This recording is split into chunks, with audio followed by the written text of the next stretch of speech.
Treasure Island, Part 5, My Sea Adventure. Chapter 22, How I Began My Sea Adventure. The mutineers did not return that day, giving us some time to treat the wounded. The squire and I cooked dinner outside, but we could still hear the loud groans from the doctor's patients. Captain Smollett's wounds were not life-threatening. He just needs to rest for a couple of days, Dr. Livesey told us. He also patched up the cut across my knuckles. After dinner, the doctor quietly took up his hat, pistols and cutlass. With a musket over his shoulder, he crossed the fence and walked off through the trees. I guessed he was going now to see Ben Gunn. This was right, as it later turned out. But in the stifling heat of the midday sun, with the blood and dead bodies around us, another very wrong-headed idea was forming in my mind. It would put me in great danger, but in the end, it may have saved us.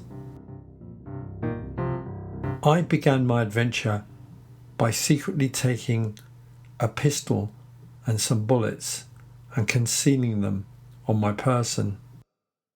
I then filled the pockets of my coat with biscuits to eat on my mission. My mad plan was to find the location where Ben Gunn had hidden his boat. I knew Captain Smollett would not have allowed me to leave the enclosure, so I waited for the opportunity to slip out when nobody was watching. This came when the squire was busy helping the captain with his bandages.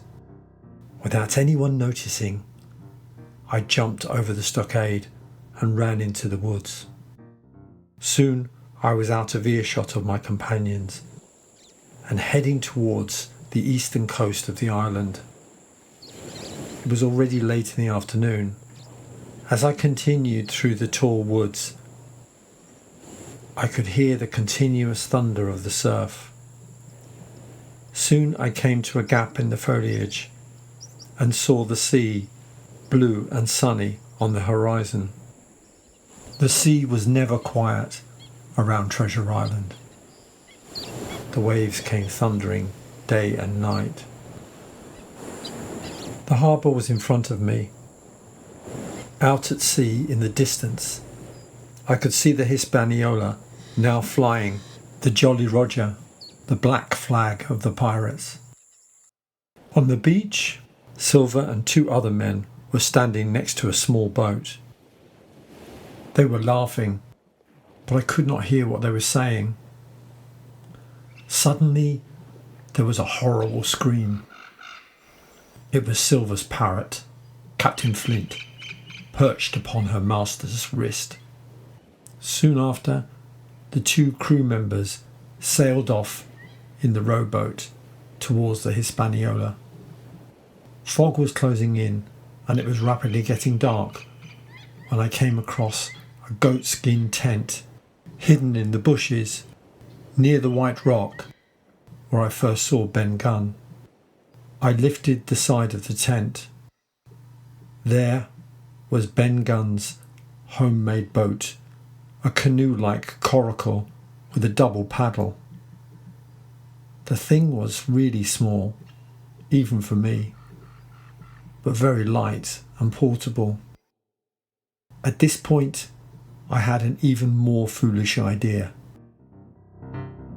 I'll slip out under the cover of the night and cut the Hispaniola adrift, I thought. That will stop the pirates escaping by sea. I sat down and ate my biscuits as the pitch-dark blackness settled. Then I lifted the coracle onto my shoulder and moved out of the hollow. Only two lights were visible in the harbour. One was from the pirates who were sitting around a fire on the beach. The other came from the cabin of the anchored ship. The tide was going out as I waded through the sand. Several times I sank up to my ankles. At the edge of the retreating sea, I climbed aboard my coracle.